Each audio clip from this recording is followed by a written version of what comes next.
우리 다시 한번 마음을 다짐하겠습니다. 주여 말씀하옵소서. 말씀대로 직행하는 우리 모두가 되기를 축복합니다. 하나님은 인간을 만들 때 자기 형상대로, 하나님의 형상대로 창조하셨다고 성경은 말씀합니다.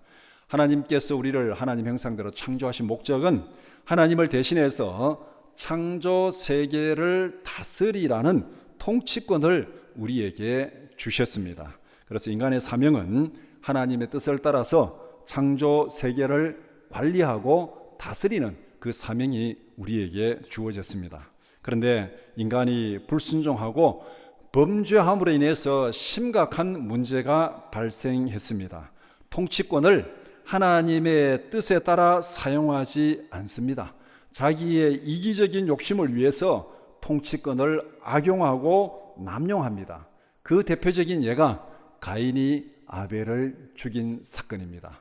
자기 마음에 들지 않는다고, 자기 기분 나쁘다고, 자기 경쟁자를 죽이고 뭔가 거기에서 위로를 얻어보려고 자기 이기적인 욕심을 위해서 권력을 남용하고 악용하는, 이것이 바로 타락한 인간에게서 나타나는 심각한 부작용입니다. 아담이 타락한 이후로 오늘날까지 인간 역사에서 이런 현상은 사라지지 않았습니다. 노아 홍수 때도 그러했고, 바벨탑 시대도 그러했고, 그 다음에 소돔 고모라 때도 그러했고, 아합 때도 그러했고, 오늘 이 시대도 그렇고, 이 타락한 이 심성, 본성이 변하지 않습니다. 우리는 통치권을 잘못 사용하는 세상에서 살고 있습니다. 자산어보라는 영화를 본 적이 있습니다. 이 정약전이 이 섬에 유배를 가가지고 거기서 이제 이렇게 물고기들에 대한 것을 이렇게 연구해서 기록하는 그 책, 그것이 이제 그 영화의 줄거리인데, 거기에 보면은 이 탐관 오리들, 타락하고 부패한 권력이 어떻게 백성들을 착취하고 횡포를 부리고 부패했는지 그 모습을 잘 보여주고 있습니다. 그 영화의 장면이 어쩌면 오늘 이 느헤미야 5장 1절, 2절, 3절에 있는 그 장면하고 똑같습니다. 오늘 함께 읽은 느헤미야 5장도 바로 그 타락한 권력의 모습, 그것으로 인해서 백성들이 괴로움을 당하고 고난을 당하고 탄식하는 그 모습을 우리에게 말씀하고 있습니다. 그런데 오늘 본문은 통치권을 올바르게 사용하는 신뢰도 우리에게 보여주고 있습니다. 이 타락한 권력이 어떻게 하나님 앞에 바로 설 수 있는지 그것을 우리에게 보여주는 것이 오늘 본문에 있는 말씀입니다. 통치권을 올바르게 사용할 수 있다는 가능성을 보여주는 거예요. 이 타락한 세상에서도 통치권을 올바르게 사용할 수 있다는 그 가능성을 보여주는데, 하나님께 대한 경외심을 회복할 때 가능하다는 것입니다. 성령이 오셔야 가능합니다. 이것이 성령의 부흥을 위해서 우리가 기도해야 하는 이유이기도 합니다. 오늘 함께 읽은 느헤미야 5장 1절에서 19절을 두 부분으로 나누어서 함께 살펴보고자 합니다. 첫 번째는 백성들의 문제를 해결한 느헤미야 1절에서 13절 말씀, 두 번째는 하나님의 청지기로 헌신한 느헤미야 14절에서 19절 말씀입니다. 첫 번째, 백성들의 문제를 해결한 느헤미야. 첫 번째 질문, 유다인들 중에서 형제를 원망하는 일이 생긴 이유는 무엇이었습니까? 본문을 보면은 경제적인 빈곤, 경제적인 빈곤이 문제입니다. 경제적인 빈곤, 모든 사람들이 다 똑같이 빈곤하면은 원망은 없습니다. 그런데 경제적인 빈곤에 거기에 불평등이 원인입니다.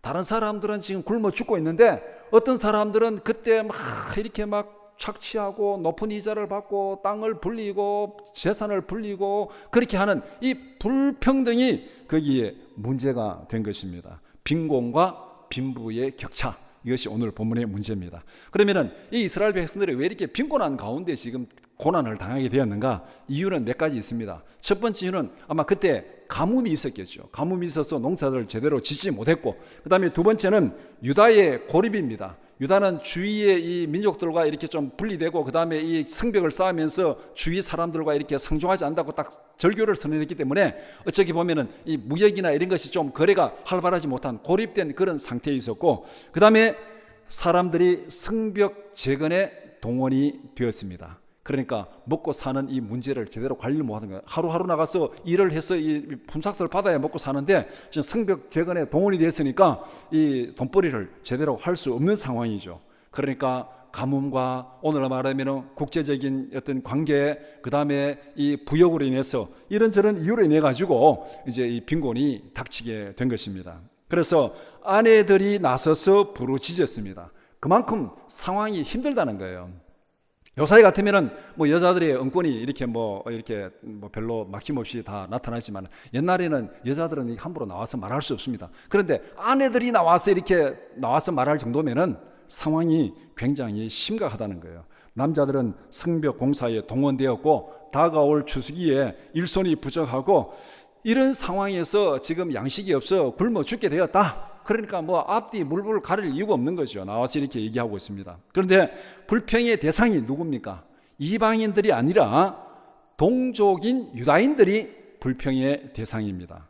사회적인 위기를 자기들의 치부의 수단으로 사용하는 특권층이 문제가 되었습니다. 사회적으로 경제적으로 힘드니까 이 위기를 가지고 어떻게 함께 이렇게 나누고 공존하는 그것보다는 이 위기를 이용해 가지고 자기들이 돈을 벌고 자기들이 뭔가 이렇게 부를 축적하는 그런 식으로 악용을 한 겁니다. 2절에서 4절까지 설명한 내용을 보면은 빚 문제와 관련된 구조적인 사회적인 문제를 거기에서 언급하고 있습니다. 양식을 위해서 농토를 저당 잡히고 빚을 내어서 세금을 내고 빚 때문에 자녀들을 종으로 팔리고 토지를 빼앗기고 이 먹고 사는 걸 위해서 이 농토를 저당 잡고 그 다음에 먹고 살기 위해서 자식들을 팔고 세금 내기 위해서도 빚을 내고 그러다 보니까 빚 때문에 농토도 빼앗기고 빚 때문에 자식도 종으로 팔려가고 이런 일이 벌어진 것입니다.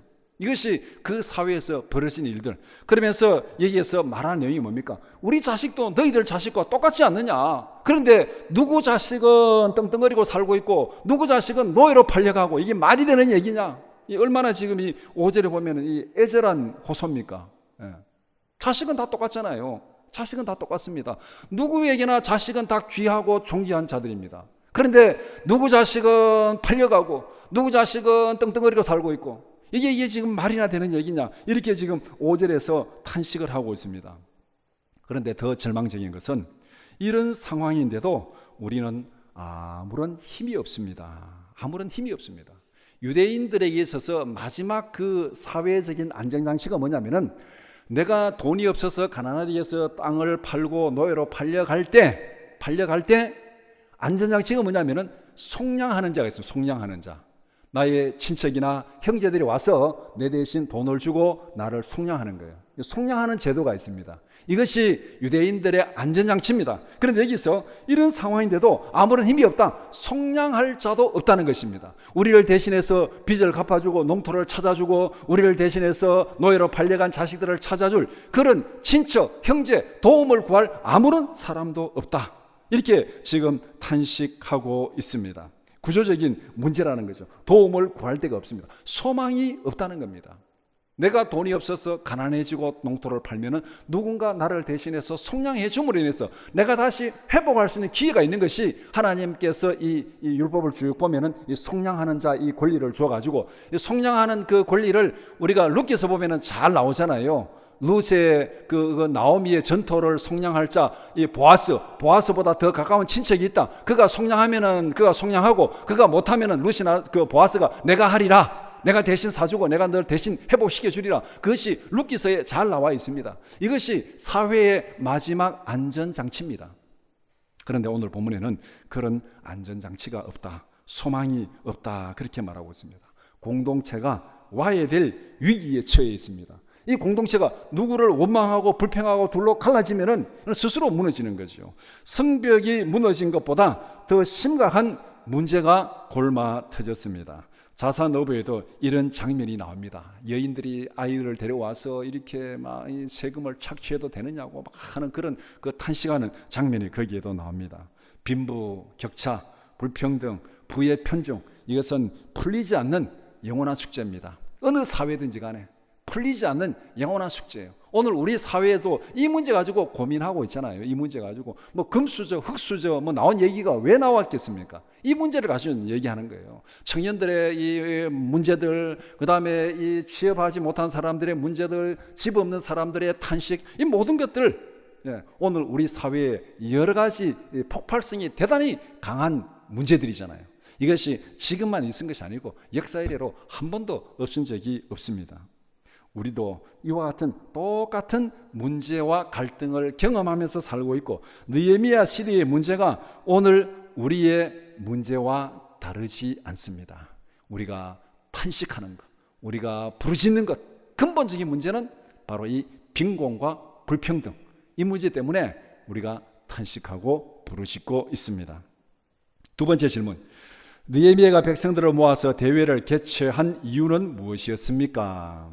느헤미야는 문제의 심각성을 파악했습니다. 백성들의 부르짖음을 듣고 귀족들과 민장들을 꾸짖었습니다. 그러니까 그 사회 특권층이죠. 귀족들과 민장들. 오늘날로 말하면 권력자들, 뭐 재벌, 자산가들 이런 사람들이 여기에 해당되겠죠. 귀족들은 높은 이자를 받았습니다. 높은 이자가 빈곤과 불평등을 가중시켰습니다. 사회적으로 빈곤하니까 굶어 죽으니까 양식을 구해야 되는 거죠. 양식을 구해야 되니까 이거 없으니까 막 비싼 이자를 주고라도 구해야 되는 거죠. 그러니까 그것이 더 가난한 사람들을 착취하는, 예를 들어서 뭐 이런 예를 들 수 있겠죠. 돈이 없어서 빚을 내야 되는데 은행권에 가니까 신용이 안 좋다고 빚을 안 내줍니다. 그러면 그 다음에는 어떻게 됩니까? 뭐 제2금융권 뭐 그 다음에 사채업자들로 가면은 이자가 훨씬 더 비싸지잖아요. 그래도 급하니까 그 돈을 빌립니다. 그러면은 그 돈이 이자가 높으니까 더 가난해지게 되는 그런 악순환의 고리가 오늘 이 본문에서 말하고 있는 그런 높은 이자를 받는 사회적 모순을 얘기하고 있습니다. 그래서 백성들의 고난을 치부의 수단으로 사용하는, 너희들이 급하니까 높은 이자를 주고서 양식을 빌려야 되니까 높은 이자를 받는 거예요. 목마른 사람이 우물 판다고. 그래서 권력을 악하게 사용하는 거예요. 다른 사람의 약점을 이용해 가지고 내 권력을, 내 부를 치부하고 내 권력을 악하게 사용하는 그런 모습을 여기에서 보여주고 있습니다. 그래서 느헤미야는 이 귀족들과 민장들을 불러서 꾸짖었습니다. 이래서 되겠느냐? 그런데 개인적으로 꾸짖은 것이 효력이 없습니다. 아마 그렇게 생각할 수도 있겠죠. 뭐 나만 그랬냐? 옆에 있는 사람 다 그런데.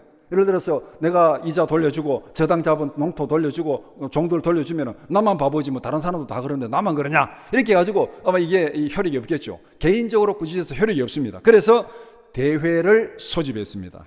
대회를 소집한 것은 공적인 절차에 돌입했다는 거예요. 개인적으로 불러가지고 그러지 말라 나무라지 일이 안 되니까 그 다음에 느헤미야가 전체 백성을 소집한 겁니다.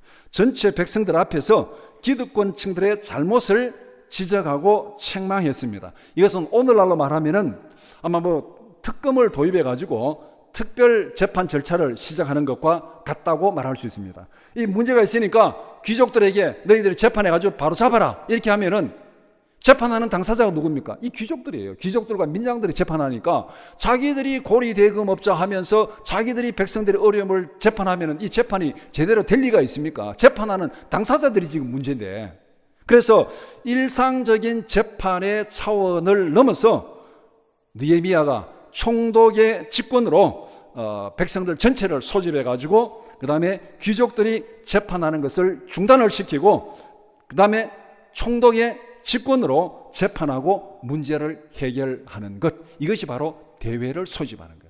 일상적인 모든 사법제도, 일상적인 모든 통치제도가 다 부패이기 때문에 그것은 믿을 수 없다. 그거 다 중단하고 총독의 직권으로 직결 처리하겠다. 그래서 백성들을 다 소집한 그런 모습이 오늘 여기서 대회를 소집한 성격입니다. 목적입니다. 그래서 느헤미야가 해결해야 될 문제는 두 가지입니다. 빚진 백성들의 재산을 회복시켜주는 것, 농토를 돌려주고 팔려간 자식들을 돌려주고 이 재산을 회복시켜주는 것. 두 번째는 부자들의 착취를 없애는 것, 이 고리대금, 높은 이자를 받는 이것을 없애는 것. 만약에 다시 돌려줘도 여전히 높은 이자를 받는 걸 놔두면 또 똑같이 벌어지니까 돌려주고 높은 이자 받는 거 없애는 것, 이것이 지금 느헤미야가 해결해야 될 문제입니다. 느헤미야는 귀족들의 잘못을 지적하고 책망했습니다. 우리가 힘을 다해서 이방인들에게서 유다인들을 사와서 자유케 했는데 너희들이 어떻게 이 사람들을 다시 높은 이자를 받고 종으로 팔아버리냐? 이게 말이 되는 얘기냐? 우리가 힘을 다해서 사온 이 백성들을 너희들이 어떻게 다시 종으로 팔아버리느냐? 귀족들이 자기들의 잘못을 인정하고 아무 답변을 못합니다. 공개석상에서 느헤미야가 귀족들과 민장들을 책망할 때 거기에서 아무도 반론을 못하는 거예요.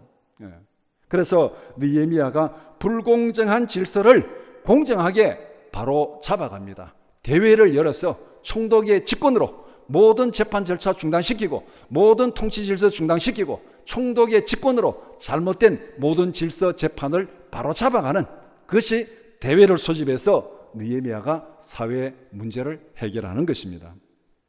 세 번째 질문, 느헤미야가 귀족들과 민장들에게 권고한 사항은 무엇이었습니까? 느헤미야는 두 가지 면에서 귀족들을 책망했습니다. 첫 번째는 너희들이 하는 행동이 이방인들의 조롱거리가 되었다. 하나님을 경외한다고 하는 너희들이 그렇게 악행을 하고 동족을 착취하고 노예로 삼고 팔아버리고 이런 거 이방인들에게 본이 되지 못하는 이런 일을 했다. 오늘날로 말하면 교회가 본이 되지 못하는, 성도가 본이 되지 못하는 그런 일을, 더 악한 일을 했다. 그것으로 이제 책망을 하고, 두 번째는 하나님을 경외함이 없이 행동했다. 하나님을 경외함이 없이 행동했다. 이 말은 뭐냐면은 권력을 악용했다는 겁니다. 권력을 자기의 이기적인 탐욕을 채우는데 악용했다. 하나님께 대한 경외심은 통치권에 설치한 브레이크 장치입니다. 브레이크 장치. 우리가 자동차를 운전하면 엑셀이 있고 브레이크가 있잖아요. 엑셀은 막 달리게 하는 것이고, 그 다음에 달리다가 문제가 생기나 커브를 돌거나 앞에 뭐 장애물이 나타나면 브레이크가 작동이 되잖아요. 근데 브레이크가 작동하지 않으면은 사고가 나는 겁니다. 문제가 생기는 거죠.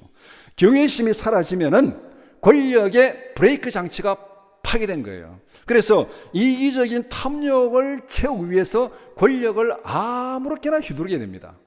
하나님에 대한 경외심이 없으면. 두려운 거 없으니까.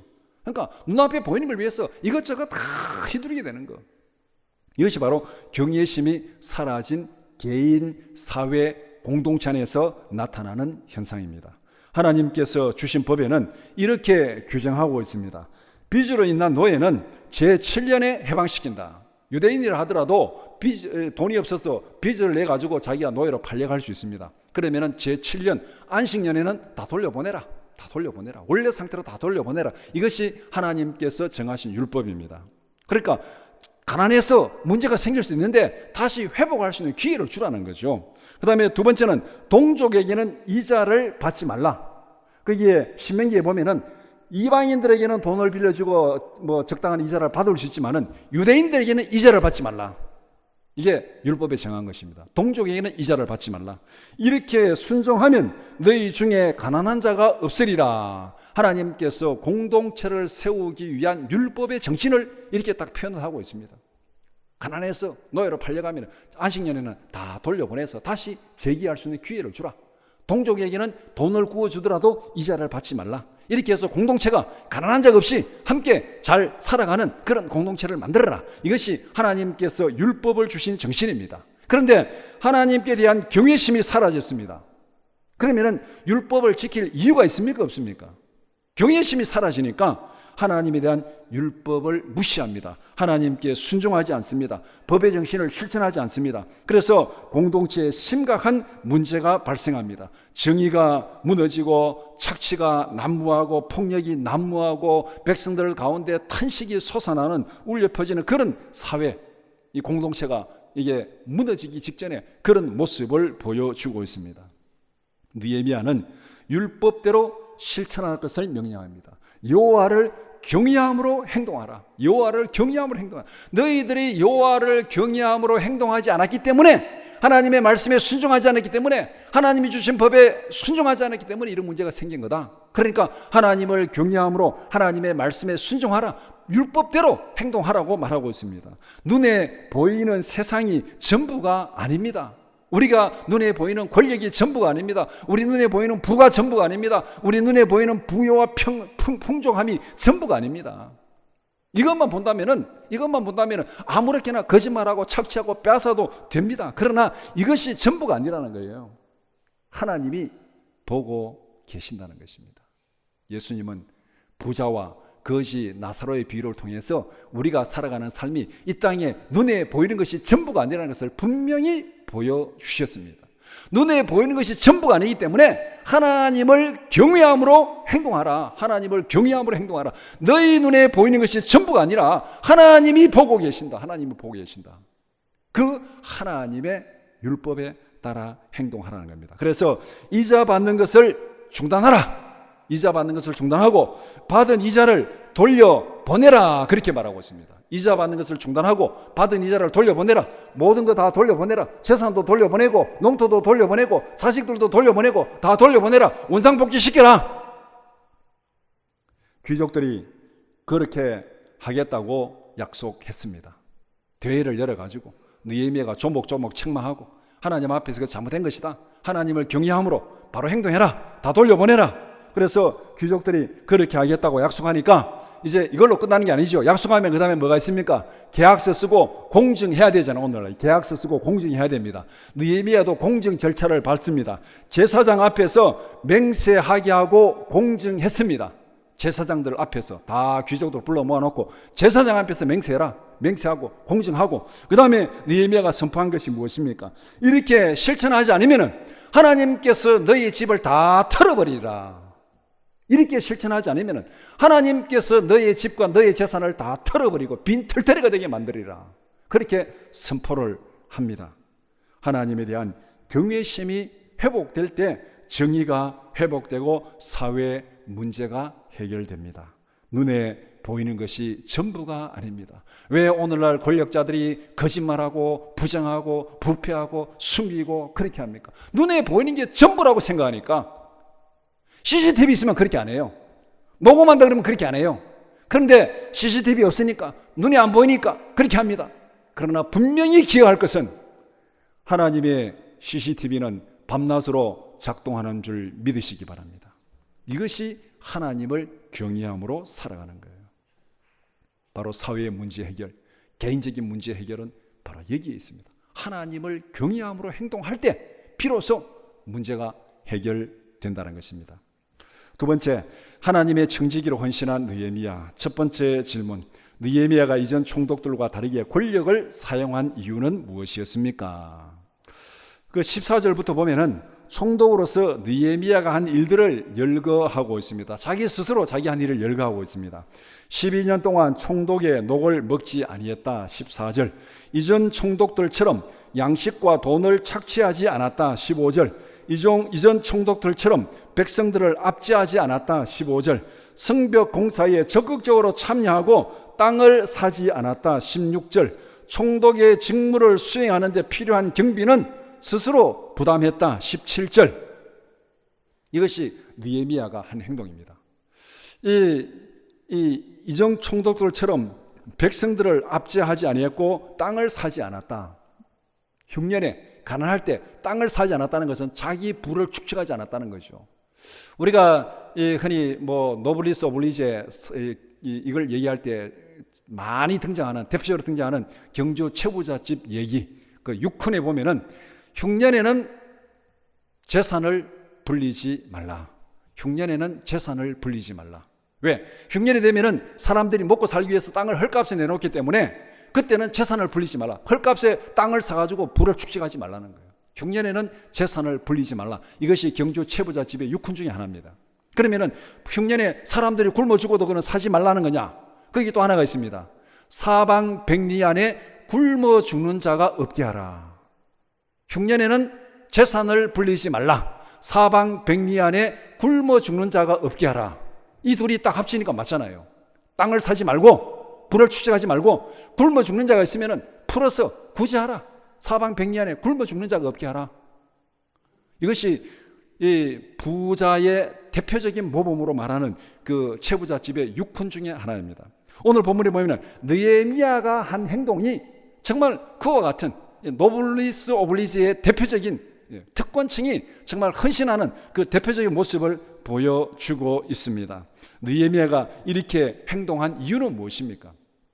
오늘 본문에 두 가지를 얘기하고 있습니다.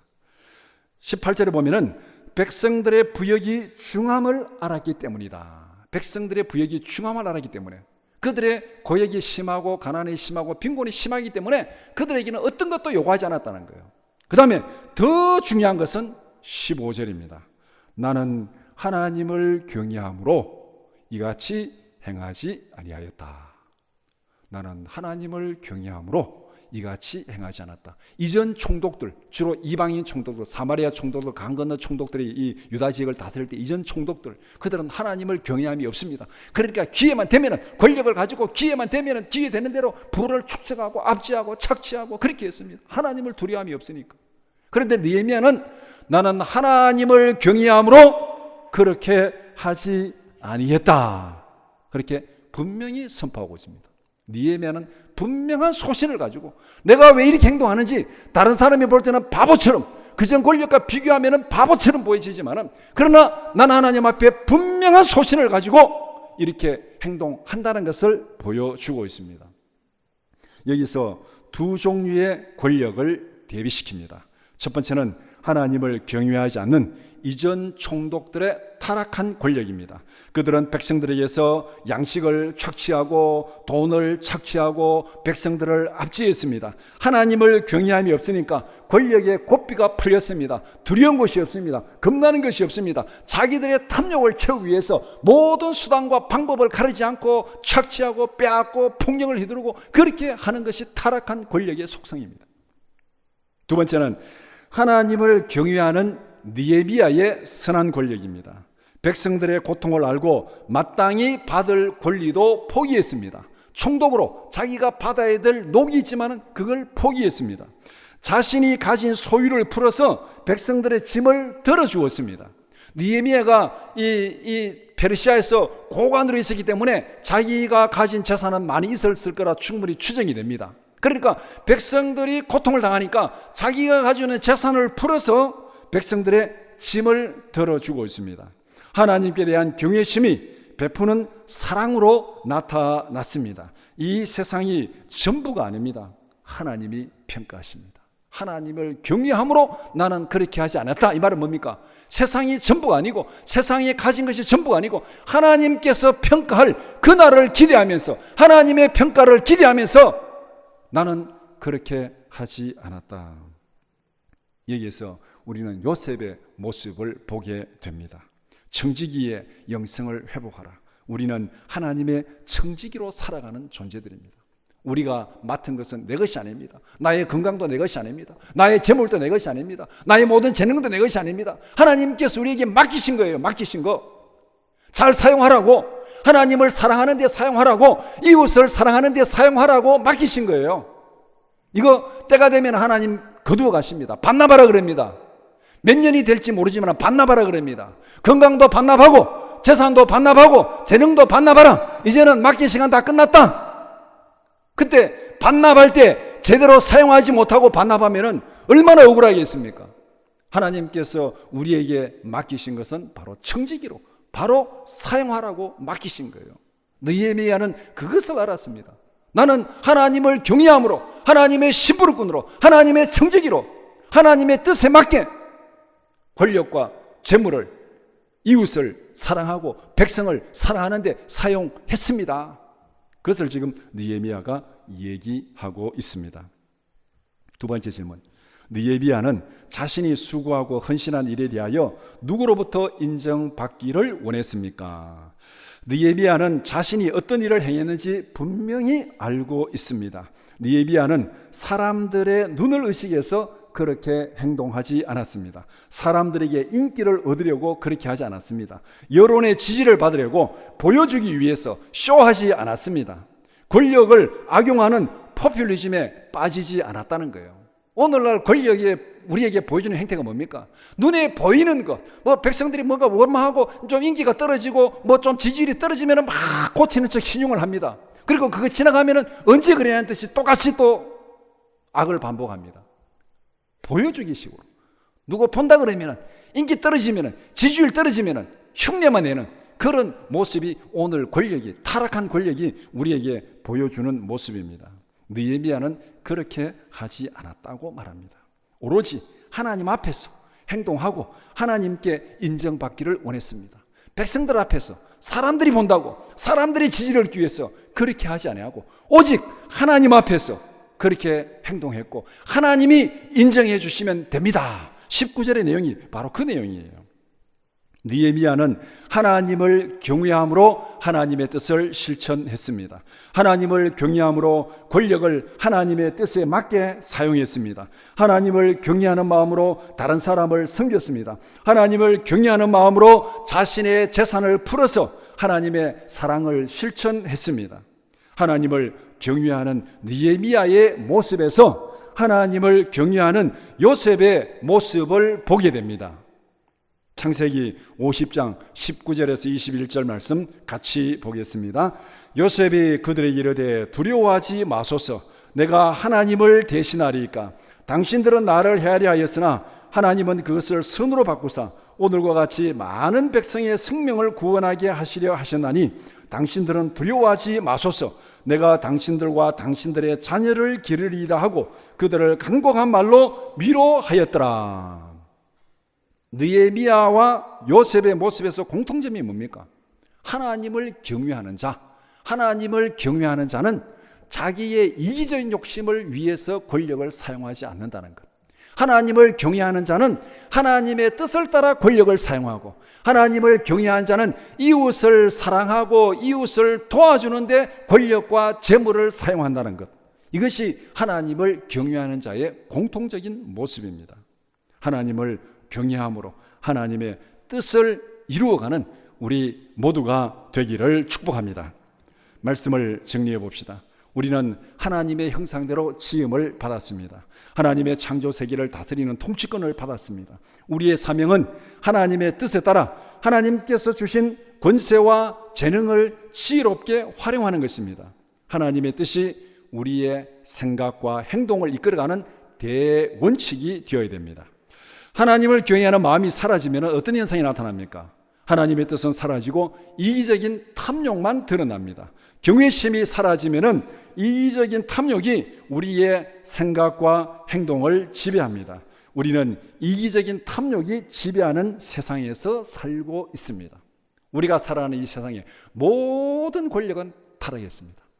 국가 권력도 타락했고 지방의 권력도 타락했고 아파트 자치 권력도 타락했고 모든 권력이 다 타락했어요. 교회 권력도 예외가 아닙니다. 하나님을 경외함이 사라지면 거기에는 예외 없이 권력은 타락합니다. 이기적인 탐욕을 바로잡는, 이기적인 탐욕이 지배하는 이 세상을 바로잡는 방법은 무엇입니까? 하나님께 대한 경외심이 회복될 때 가능합니다. 그 외에는 방법이 없어요. 하나님께 대한 경외심이 회복되지 않고는 방법이 없습니다. 하나님께 대한 경외심은 저절로 생기는 것이 아닙니다. 성령이 오셔서 우리의 마음을 지배할 때 하나님에 대한 경외심이 회복됩니다. 우리 마음에 하나님을 두려워하는 마음이 생깁니다. 하나님이 보고 있다는 것, 하나님 앞에 내가 서 있다는 것을 깨닫게 됩니다. 이 땅의 진정한 개혁은 정치로 되지 않습니다. 법으로 되지 않습니다. 제도로 되지 않습니다. 성령이 오셔서 하나님을 두려워하는 마음을 우리에게 불어넣어 주어야 가능합니다. 성령이 오셔서 우리에게, 통치자들에게, 권세자들에게, 백성들에게 하나님을 두려워하는 마음을 불어넣어 주어야 개혁이 가능합니다. 요셉의 영성을 회복해야 됩니다. 내가 하나님을 대신하리이까? 내가 하나님을 대신하리이까? 권력을 행사하기 전에, 권력을 악용하기 전에, 권력을 남용하기 전에, 행동하기 전에 하나님의 뜻이 무엇인지 알고 그것에 순종하는 내가 하나님을 대신하리이까? 느헤미야의 영성을 회복해야 됩니다. 하나님을 경외하는 마음으로 그렇게 행동하지 말라. 하나님을 경외하는 마음으로 그렇게 행동하지 말라. 이 땅에 성령의 부흥을 주셔서 우리가 이렇게 기도해야 될 이유가 바로 여기 있어요. 내 안에, 내 심령에 성령의 부흥을 주시고 이 백성들에게, 이 통치자들에게, 이 권세자들에게 성령의 부흥을 주셔서 이 땅에 하나님의 공의가 이루어지게 하소서. 이 땅에 하나님의 뜻이 이루어지게 하소서. 우리 힘으로 되지 않습니다. 성령이 오셔서 우리의 마음을 깨우쳐 줄 때, 성령이 오셔서 우리가 하나님을 보게 할 때 이게 가능한 것입니다. 이 땅의 회복을 위해서 날마다 간절한 심정으로 부르짖는 우리 모두가 되기를 주님의 이름으로 축원합니다.